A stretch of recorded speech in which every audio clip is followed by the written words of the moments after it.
ఈరోజు దేవుడు ప్రాముఖ్యమైన వాక్యంలోకి దేవుడు తీసుకెళ్ళబోతున్నాడు.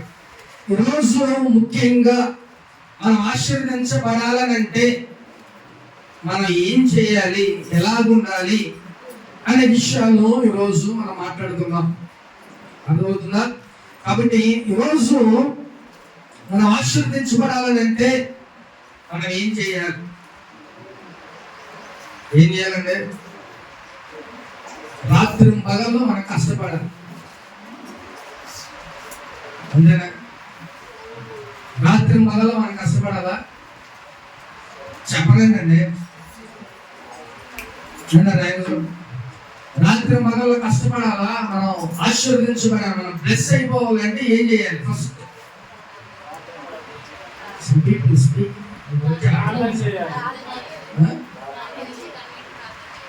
ఇంకా మనకేం తెలిసింది చెప్పండి. మనం ఆశీర్వదించబడాలి.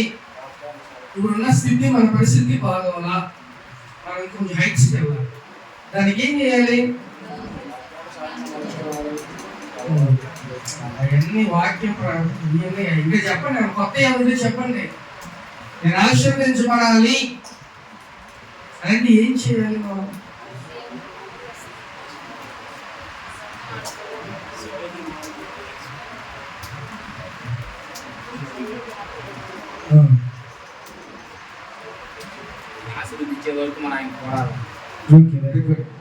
సరే, ఇక మనం ఆశీర్వదించబడాలని అంటే ఏం చేయాలి అంటే మొట్టమొదటిగా మనం చేయాల్సింది ఏంటంటే మందిరాన్ని మనం విడిచిపెట్టకూడదు. అర్థమవుతుందా? నా ఎద్దకు వస్తే నేను మీ ఎద్దకు వస్తా, నన్ను అడిగితే ఇస్తా. అమ్మ కూడా అడగంటే ముద్ద పెట్టదంట కదా. గబగబ ఆకలేస్తున్నాను పెట్టంటే పెట్టేది. అందుకనే మత్తయి సువార్త 7:7 ఏం చెప్తున్నాడు? అడుగుడి కదా. దేవుడు కూడా ఏం చెప్తున్నాడు? నన్ను అడగండి నేను నీకు ఇస్తా. అప్పుడు ఎట్లా అడుగుతావు? దేవుని యొక్క మందిరానికి వస్తేనే ఆశీర్వాదం. నువ్వు అడగడానికి, దేవుడు ఆలకిస్తానికి, నువ్వు దేవుని మందిరాన్ని ఫస్ట్ నువ్వు క్రైస్తవుడిగా దేవుని మందిరాన్ని నువ్వు విడిచిపెట్టకూడదు. మొదటిది. రెండోది మనం ఏం చేయాలండి? మనం ఒక బిల్డింగ్ ఇంటికి వెళ్తున్నాం, బిల్డింగ్ ఎక్కాలి, మెట్లు ఎక్కాలి. దానికి ఏంటి? స్టెప్ బై స్టెప్ ఎక్కుతాం మనం. ఒకసారి దూకంగా స్టెప్ బై స్టెప్. ఇప్పుడు మనం ఆశీర్వదించబడాలంటే మొట్టమొదటిగా మీరు చేయాల్సిన పని ఏంటంటే మందిరాన్ని మనం విడిచిపెట్టకూడదు. ఇప్పుడు రెండవదిగా ఏం చేయాలి? మనం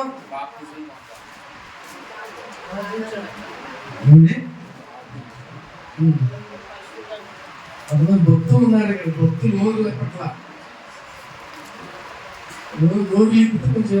నాకొస్తే నేను తెలుసుకున్నాను లేకపోతే నాకు ఫస్ట్ నువ్వేం చేయాలి? దేవుని మందిరానికి రా. రెండవదిగా ఏం చేయాలంట?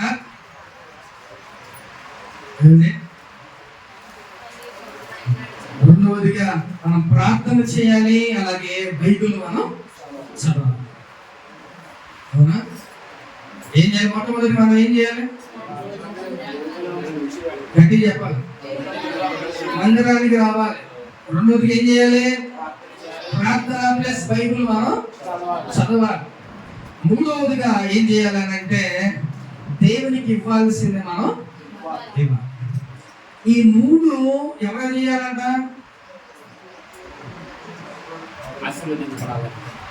ఎవరు చేయాలి? అలాగా క్రైస్తవంగా మనమే చేయాలి. ఏం చేయాలి? మొట్టమొదటిగా దేవుని మందిరానికి నువ్వు రావాలి. రెండవదిగా ప్రార్థన చేయాలి, అలాగే బైబిల్ చదువుకోవాలి. మూడవది ఏం చేయాలంట? దేవునికి ఇచ్చే విషయంలో మనం ముందుండాలి. హల్లెలూయా. ఇప్పుడు మనందరం క్రైస్తవులు కదా, అన్యులు లేవు కదా, మనందరం ఒకే బ్లడ్. అవునా కదా? మనం ఒకే బ్లడ్ ఇక్కడ ఉన్న వాళ్ళందరూ.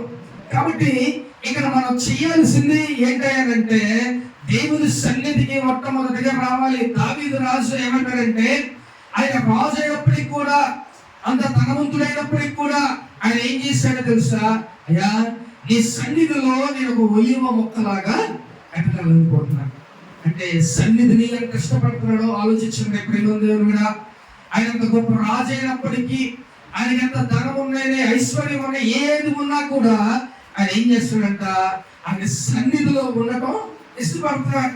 ఆ సన్నిధిలో నేను ఎదగాలి, ఒక ఒలివ మొక్కలాగా ఎదగాలని ఆయన ఆశపడుతున్నాడు. ప్రియమైన దేవుని బిడ్డ, మరి ఆ ఆశ నీకుందా?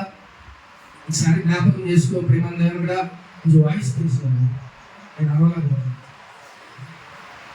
దేవుని సన్నిధిలోకి నువ్వు వస్తున్నావా? దేవుని సన్నిధిని ఇష్టపడుతున్నావా? అంటే ఈ మాట నేను ఎందుకు అంటానంటే, దేవుని సన్నిధిని మనం చాలా చులకనగా చూస్తున్నాం. ఈ రోజు కాకపోతే రేపు సండే రావచ్చు, లేకపోతే అప్పుడు కాకపోతే ఇంకొక సండే. ఒక మాట గుర్తు పెట్టుకోండి ప్రేమ దేవుడా, దేవుని సన్నిధికి మనం ఏ పరిస్థితులు ఎలాగున్నా సరే, ఏం చేసినా సరే దేవుని సన్నిధిని మనం విడిచిపెట్టకూడదు. అలాగుంటే దేవుడు మనల్ని ఆశీర్వదిస్తాడు. నువ్వు ఆశీర్వదించబడాలనంటే, నీ స్థితిగతులు మారాలనంటే, అప్పుడు నువ్వేమవ్వాలంట, గొప్పగా ఆశీర్వదించబడాలంటే ఏం చేయాలి? మొట్టమొదటిగా దేవుని మందిరానికి నువ్వు రా. చాలా మంది సాకులు కొన్ని సాకులు చెప్తుంటారు కదా, అసలు అది కొంచెం షేమ్గా ఉంటుంది, మరీ దారుణంగా. ఎలా ఉంటుందంటే, ఇంట్లో పనులు అవ్వలేదు మాస్టర్ గారు, అలాంటి వాళ్ళు ఏం చేయాలండి అంటే, దేవుడి కన్నా ఏంటి అసలు చాలా మంది, కొంతమంది చక్కగా ఈ బల్లారాధనకి నేను వచ్చే టైంలో, మన చర్చికి రిమూజన్ వచ్చే టైంలో చాలా మంది ఫ్యామిలీస్ ఎంత హర్రీగా వెళ్తా ఉంటారు తెలుసా. వాళ్ళ మొహంలో ఉన్న టెన్షన్స్ నేను ఒకసారి చూస్తే, గబగబా లేట్ అయిపోయిందేమో, గబగబా కుటుంబం సహితం మనం వెళ్ళి దేవుడి సన్నిధిలో ఉండాలని వాళ్ళ మొహాలు కొన్ని టెన్షన్స్ చూస్తాం. అంటే అంత ఆసక్తి మనకు కూడా ఉండాలి. దేవుని సన్నిధిలో ఉంటే మనకు సంతోషం, దేవుని సన్నిధిలో మనకి ఆశీర్వాదం. నువ్వు దేవుని సన్నిధికి రాకపోతే ఎలాగా ప్లస్ అవుతావు? దేవుని సన్నిధికి కంపల్సరిగా నువ్వు రావాల్సిందే. ఏ పరిస్థితి, నువ్వు లేగలేని పరిస్థితి అయితే తప్ప దేవుని సన్నిధి నువ్వు ఖచ్చితంగా రావాల్సింది. ఇప్పుడు అన్నిలు ఎలా మారుతారంటే, నీ ద్వారా అన్నిలు మారాలి. అప్పుడు ఏం చేయాలి మనం? నీ ద్వారా అన్నిలు మారాలి. మనం అప్పుడు ఏం చేయాలి? ఆదివారం మనకి చర్చ ఉంది, ఆదివారం మనకి ఏదో పడింది, ఏదో ఒకటి ఏం చేయాలి? నువ్వు నిజంగా దేవుని బిడ్డవైతే నువ్వు ఈ యొక్క సాక్ష్యం వాళ్ళకి అంటారు. ఎవరి చుట్టాలు అనే పక్కన ఎవడైనా మనకి అనవసరం. ఈరోజు ప్రేమ ఉంది బాబు, ప్రేమ అయిపోయిన తర్వాత వస్తాం అవసరం అవుతుంది ఈ మాటల మాట. అప్పుడే నీలో ఒక మార్పు అనేది వచ్చినట్లు లెక్క. అర్థమవుతుందా? కాబట్టి ఒక మార్పు నీలో వచ్చింది, నువ్వు మంచిగా దేవుని ఎదుగుతున్నావు అంటే ఫస్ట్ నువ్వు దేవుని ఇష్టపడాలి గట్టిగా. అంటే దేవుని మందిరాన్ని నువ్వు ఇష్టపడితేనే కదా. దేవుని మందిరానికి వస్తే ఒక సాక్ష్యం ఉంటుంది. బాబా ఆయనకి చెప్పినా చెప్పకపోయినా వేస్తే, అది ఆదివారం మట్టికి రాడు, లేకపోతే ఆమె ఆదివారం మట్టికి కంపల్సరీగా రాదు, దేవుని సన్నిధికి వెళ్ళాల్సిందే అని అనుకుంటా ఉంటారు కదా. కాబట్టి దేవుని సన్నిధిని మనకు ఇష్టపడ ఒక సాక్షిగా నువ్వు ఉండాలి ప్రియమైన దేవుని మీద. అట్లా ఉన్నావా? ఒకసారి జ్ఞాపకం చేసుకో. ఆదివారం వస్తే మనకి ఆ రోజే వస్తాయి అన్ని. ఆదివారం వస్తేనే మనకి అన్ని వస్తాయి. కాబట్టి ఒకటి జ్ఞాపకం చేసుకోండి, దేవుడు నిజంగా నువ్వు ఇష్టపడే వ్యక్తివైతే, దేవుడు నిజంగా నువ్వు ఆరాధించే వ్యక్తివైతే, నువ్వు నిజమైన క్రైస్తవుడు అయితే ఏం చేస్తావంట? దేవుని సన్నిధి నువ్వు ఎట్టి పరిస్థితుల్లో నువ్వు వదిలిపెట్టే ఛాన్స్ లేదు. కాబట్టి ఒకసారి జ్ఞాపకం చేసుకో, దేవుని సన్నిధికి వస్తేనే నీకు ఆశీర్వాదం. కాబట్టి దావీదుని ఒక ఎగ్జాంపుల్ గా మీరు తీసుకోండి. ఆయన దేవుని సన్నిధిలోనే ఒక ఒలీవ మొక్కలాగా ఎదుగుతున్నా అని అంటున్నాడు. ఆయన దేవుని సన్నిధిని అలా ప్రేమించబట్టే దేవుడు ఆయన అంతగా హెచ్చించాడు, అంతగా ఆశీర్వదించాడు ఆయన్ని. నువ్వు కూడా ఇష్టపడు. దేవుడు అన్నా, దేవుని సన్నిధి అన్నా నువ్వు ఇష్టపడితేనే దేవుని సన్నిధిలో సమృద్ధి ఉంటుంది మనకి. కాబట్టి నువ్వు దేవుని సన్నిధికి రాబట్టే కదా ప్రార్థన చేసుకోవటానికి, దేవుని సన్నిధిలో రాబట్టే కదా దేవుని వాక్యాన్ని నేను అడగలను మార్చుకునేది. కాబట్టి దేవుని సన్నిధికి నువ్వు మానకుండా కంపల్సరిగా రావాల్సిందే ప్రేమ దేవుడా. హల్లెలూయా. కాబట్టి మొట్టమొదటిగా మనం ఏం చేయాలి? ఆశీర్వదించబడాలని అంటే మందిరానికి కంపల్సరిగా రావాల్సింది. నువ్వు లెగలేని పరిస్థితి అయితే తప్ప సాకులు చెప్పకూడదు. అర్థమవుతుందా? మన మత్తయి సువార్తలో కూడా దేవుడు ఆయన ఏం చెప్తున్నాడు? పెళ్లికి ఇన్విటేషన్ ఇస్తాడంట. అయ్యా మా గీతలు వెళ్ళిపోయినాయి, మా గీతలు నేను తీసుకొని నేను వస్తాను. ఇట్లాగా కొంతమంది సాకులు చెప్తున్నారంట దేవునికి. కాబట్టి పెళ్లికి పిలిచిన వాళ్ళు, అటెండ్ అయిన వాళ్ళు ఏం చేస్తారు, సమృద్ధిగా మంచిగా పెళ్లి భోజనాన్ని తింటారు. దాంట్లో ఎంట్రీ ఉంటుంది. అంతేగాని మనం ఆ వంకలు ఈ వంకలు చెప్పుకుంటే రేపు పరలోక రాజ్యంలోకి మనకి ఎంట్రీ ఉండదు. బాప్తిజం తీసుకున్నాం కదా, మనకి ఇంకా ఎంట్రన్స్ ఉండదు. ఎంట్రన్స్ టికెట్ దొరికింది అనుకో మార్గం, ఇంకా ఎదగాలి. దేవుడిలో ప్రతిరోజు నువ్వు ఎదుగుతూనే ఉండాలి ప్రేమ దేవుని కూడా. కాబట్టి మొట్టమొదటిగా నువ్వు దేవుని సన్నిధికి వస్తే నేను ఆశీర్వదించబడతా. దేవుని సన్నిధిని నెగ్లెక్ట్ చేస్తే దేవుడు కూడా నీకు పక్కన వెళ్తాడు. మనకి అవసరం వస్తే కదా దేవుడిని అడుగుతూ ఉంటాం. నీకు అవసరం వస్తే, బాధ వస్తే, శ్రమ వస్తేనే దేవుడిని గట్టిగా మనం అడుగుతూ ఉంటాం. మరి ఆ సమయంలో ఒరే బాబు నువ్వు నా సన్నిధికి రాలా, నేను ఎలా చేస్తానని అంటే ఏం చేస్తామండి మనం? కాబట్టి దేవుని సన్నిధికి కంపల్సరిగా నువ్వు రావాల్సిందే. కంపల్సరీ అలా వస్తే నేను ఆశీర్వదించబడతావు. లేకపోతే స్లో, కొంచెం స్లో అయితే నీ ప్రాసెస్. అర్థమవుతుందా? నువ్వు ఎదగాలంటే దేవుని సన్నిధి నువ్వు ప్రేమించు, దేవుని నువ్వు ప్రేమించు. అలా ప్రేమిస్తేనే నువ్వు ఆశీర్వాదానికి కారకుడవుతావు. హల్లెలూయా. కాబట్టి రెండవదిగా ఏం చేయాలంట? ప్రార్థన. అలాగే బైబిల్ మనం చదువుకోవాలి. కీర్తన మొదటి గ్రంథంలో ఏముందో అసలు చదువుదామా? దుష్టుల ఆలోచన చొప్పున నడవక, పాపుల మార్గము నిలవక, అపహాస్యుల కూర్చున్న చోట కూర్చుండక, యెహోవా ధర్మశాస్త్రము దివారాత్రులు ధ్యానించువాడు ధన్యుడు. హల్లెలూయా. ఎలా ఉండాలంట? దివారాత్రులు వాక్యాన్ని మనం ధ్యానం చేయాలి. దివారాత్రులు మనం వాక్యాన్ని చదువుతూనే ఉండాలి. కాబట్టి ఎప్పుడు రోజులో నీకు ఎప్పుడు సమయం ఉండదో ఆ సమయంలో నువ్వు కంపల్సరిగా వాక్యం అనేది చదవాలి. కంపల్సరిగా నువ్వేం చేయాలంట? వాక్యాన్ని చదవాలి. వాక్యం చదివితే నువ్వు ధన్యుడవుతావు. వాక్యం చదివితేనే దాంట్లో ఉన్న మర్మాలు, లేకపోతే ఆ దాంట్లో ఉన్న గౌరవమైన సంగతులు దేవుడు నీకు తెలియజేస్తాడు. దేవుడు నీతో మాట్లాడతాడు. కాబట్టి నువ్వేం చేయాలంట? దివారాత్రులు దాన్ని ధ్యానించాలి. దివారాత్రులు అంటే మనం పనిచేసుకోవాలిగా. దాని అర్థం ఏంటంటే నీ ఎప్పుడు టైం కుదురుతో అప్పుడు నువ్వు బైబిల్ తీసి చదవమని దేవుడు చెప్తున్నాడు.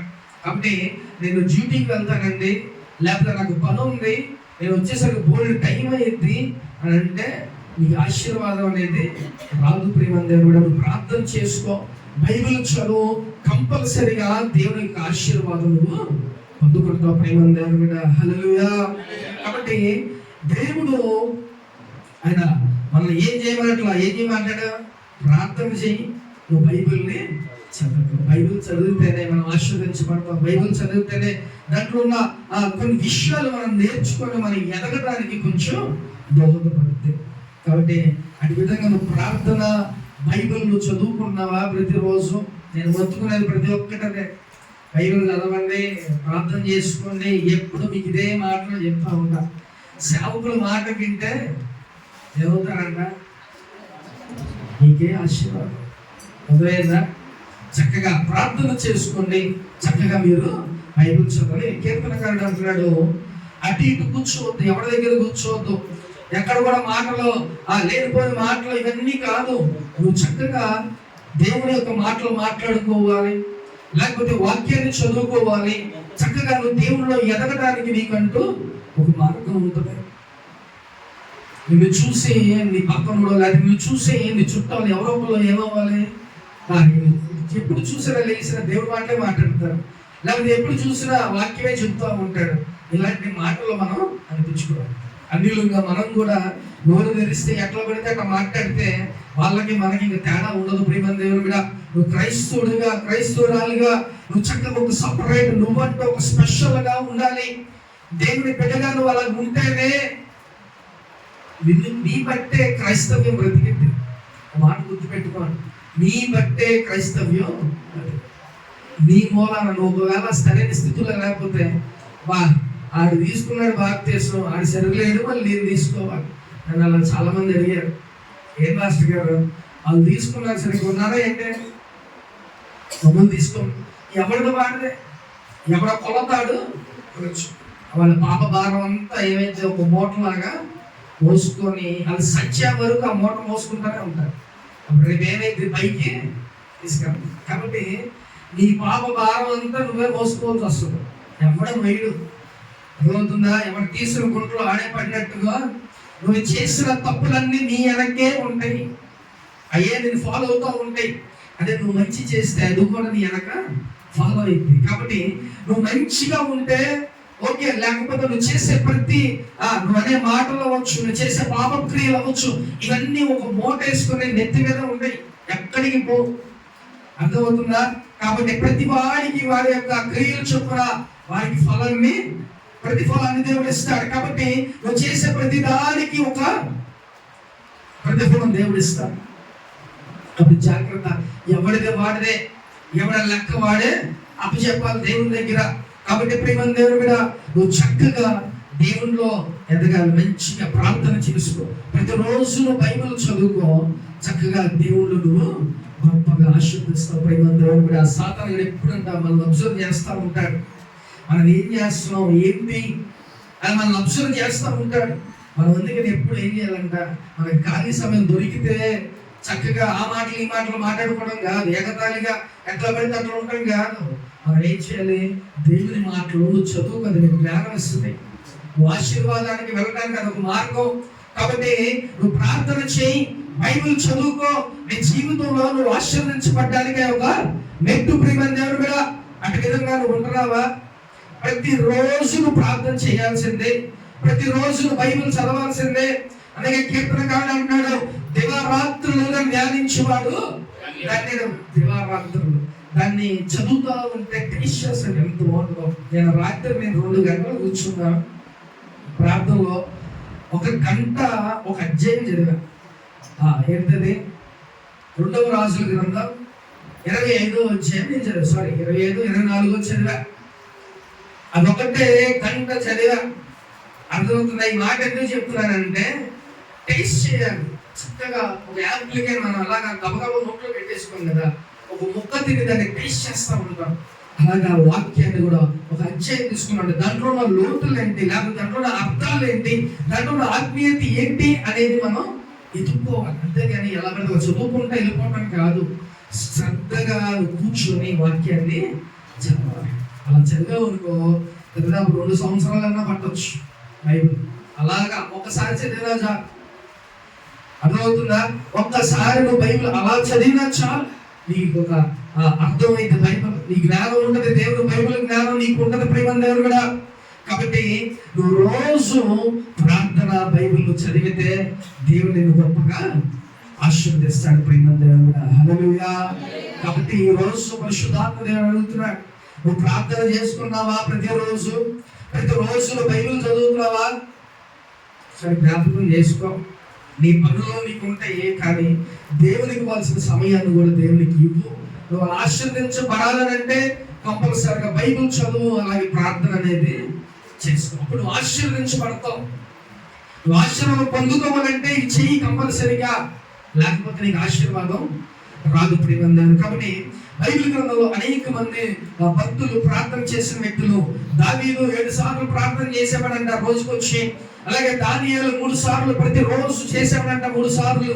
అంటే ఇలాగా భక్తులు ప్రతిరోజు వాళ్ళంతా బిజీగా ఉన్నా కూడా వాళ్ళు ఏం చేసేవారంట, ప్రార్థన మానక వాళ్ళు చేసేవారు. మనం కూడా సమయం దేవుని కోసం మనం కేటాయించాలి, ప్రార్థన చేసుకోవాలి. కొన్ని ఆపదల నుంచి మనం తప్పించబడాలంటే కూడా ప్రార్థన మనకు చాలా అవసరం. ఆ ప్రార్థన అనేది ప్రతిరోజు మనం చేసుకోవాలి. ప్రియమైన దేవుడా, అలా నువ్వు ప్రార్థన చేసుకున్నావా? ఏమంటే మనకున్న శ్రమలు, లేక మనకున్న నిందలు, అవమానాలు, లేకపోతే అవసరతలు, లేకపోతే ఇంకా అనేకమైన స్ట్రగుల్స్, ఇవన్నీ మన పక్కనే ఉంటాయి. అయినా కూడా నువ్వు మోకరించే పరిస్థితుల్లో నువ్వు లేవు. అయినా దేవుని కోసం నువ్వు స్పెండ్ చేసే టైం నీకు లేదు. కాబట్టి ఆలోచించుకుని ప్రియమైన దేవుడా, నువ్వు ఆశీర్వదించబడాలని అంటే కంపల్సరీగా నువ్వు ప్రార్థన జీవితంలో కలిగి ఉండాలి. కాబట్టి బైబిల్ గ్రంథంలో అనేక మంది భక్తులు ప్రార్థన, వాళ్ళు చేసిన ప్రార్థన ఎన్నో విషయాలు వాళ్ళకి సంపాదించి పెట్టి. కాబట్టి నువ్వు కూడా ప్రార్థన చేస్తే నీకే ఒక ఆశీర్వాదం ప్రేమ దేవుని కూడా. అలాగే బైబిల్ గ్రంథం కూడా అక్కడ కీర్తనకారుడు ఏం చెప్తున్నాడు? దివారాత్రులు దాన్ని ధ్యానించేవాడు ధన్యుడంట. అంటే నువ్వు కూడా బైబిల్ చదువు, ధన్యురాలు అవుతావు. నువ్వు బ్లెస్ అవ్వాలంటే బైబిల్ చదువు. బైబిల్ చదివి నువ్వు బ్లెస్ అవ్వాలనంటే, ఎందుకు బైబిల్ చదివితే బ్లెస్ అవుతారా అంటే మీకు చాలాసార్లు చెప్పా. బైబిల్ గ్రంథంలోనే చదివి ఏం చేశారంట? ఫ్లైట్స్ ని కనిపెట్టారు. బైబిల్ చదివే ఏం చేశారంట? పెట్రోల్ బావుల్ని కనుగొన్నారు. ఇలాంటివి చాలా చాలా బైబిల్ గ్రంథం చదివే చాలా మంది కనుగొన్నారు ప్రేమ దేవుడు. అంటే ఇప్పుడు వాళ్ళు ఆ ప్రపంచంలోనే ఒక గొప్ప కోటీశ్వరులు. వాళ్ళు అర్థమవుతుందా? ప్రపంచంలోనే వాళ్ళ గొప్ప కోటీశ్వరులు. ఏం చదివి వాళ్ళు గొప్ప వాళ్ళు అయ్యారు? బైబిల్ చదివి. ఏంటి పక్షిరాజు వలె మీరు ఎరుగుదురు అని చెప్పి బైబిల్ గ్రంథంలో ఉంటే ఆ ఓడును బట్టి తీసుకొని వాళ్ళు ఏం చేశారంటే ఆ రైట్ బ్రదర్స్ వాళ్ళు ఫ్లైట్ ని కనుక్కున్నారు. ఫ్లైట్ తిరుగుతుందంటే వాళ్ళు కనిపెట్టబట్టే. కాబట్టి వాళ్ళు ఏం చదివారంటే బైబిల్ చదివారు. అంటే ఇప్పుడు నేను కూడా ఏదో బైబిల్ చదివి ఏదో కనిపెట్టి ఏదో అవుదాం అనుకో. బైబిల్ చదివితే దేవుడు చక్కగా మాటలు మీ హృదయంలో ఉంటుంది. నీ హృదయంలో ఉంటుంది కాబట్టి చక్కగా దేవుడిని నడిపిస్తాడు. చక్కగా నువ్వు ఆశీర్వదించబడతావు. నువ్వు ఏ త్రోవలో వెళ్ళాలా త్రోవలో దేవుడు నిన్ను తీసుకువెళ్తాడు. కాబట్టి నువ్వు ఆశీర్వదించబడాలి అని అంటే కంపల్సరిగా నువ్వు ప్రార్థన, అలాగే బైబిల్ కంపల్సరిగా నువ్వు చదవాల్సిందే ప్రేమ దేవుడా. హల్లెలూయా. కాబట్టి మనం బైబిల్ కంపల్సరిగా చదవాల్సిందే. ఆశీర్వాదం పొందుకోవాలంటే కంపల్సరిగా నువ్వు బైబిల్ చదవాల్సిందే. ఒక్కసారి బైబిల్ చదవడం ఎవరైనా ఉన్నారండి? చేతులు ఎత్తండి. ఎక్కడండి? నేను ఒకసారి బైబిల్ కంప్లీట్ చేసేసా.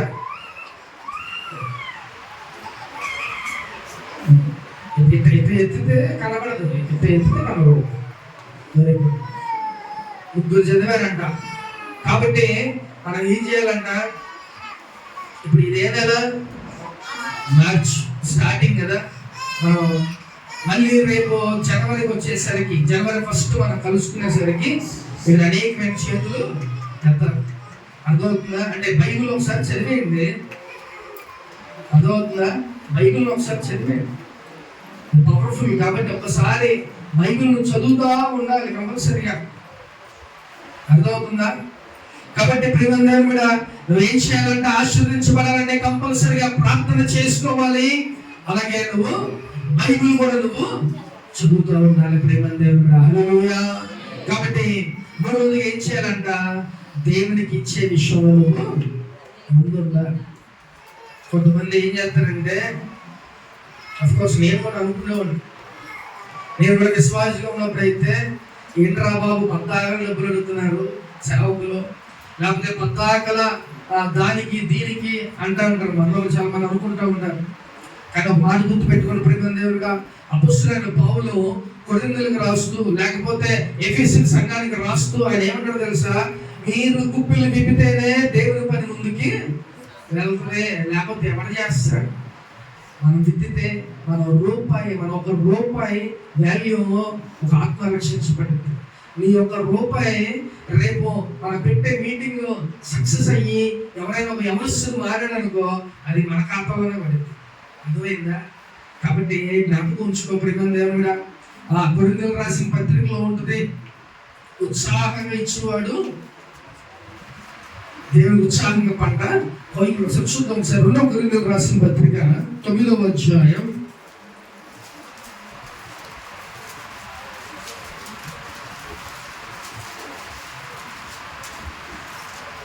9వ అధ్యాయం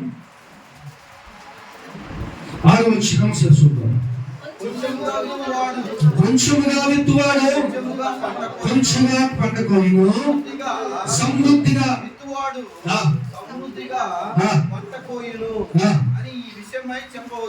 చాలు. హల్లెలూయా.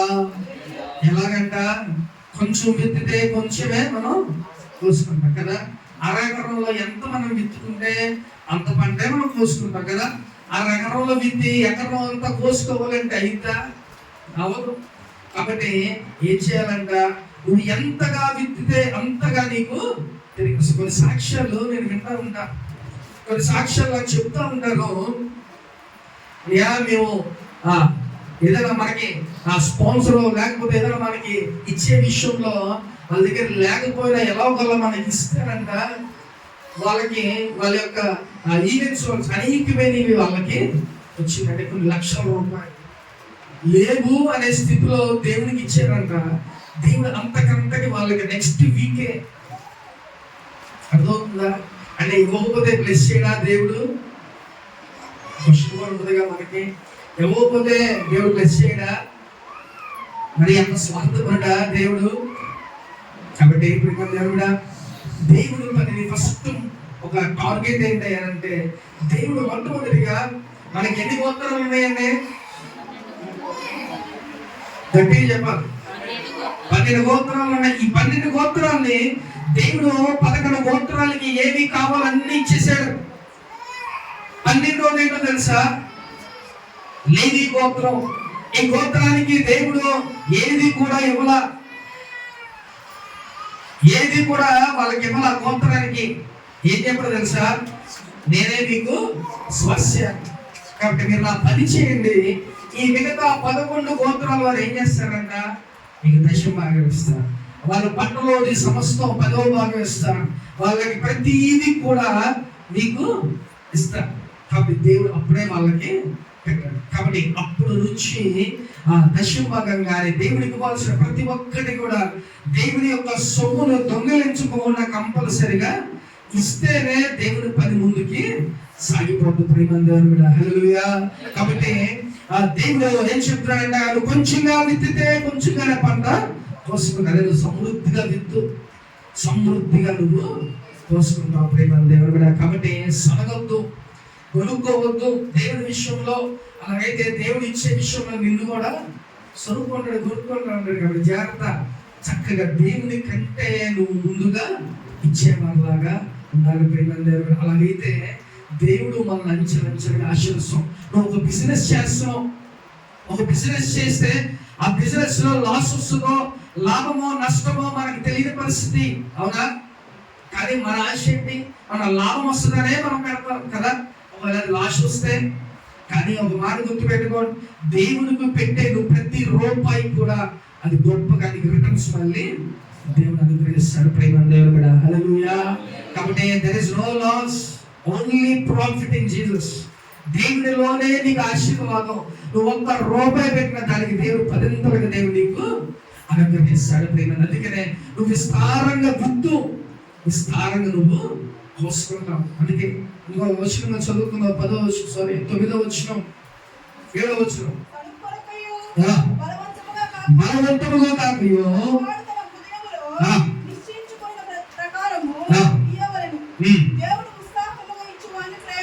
చాలు. హల్లెలూయా.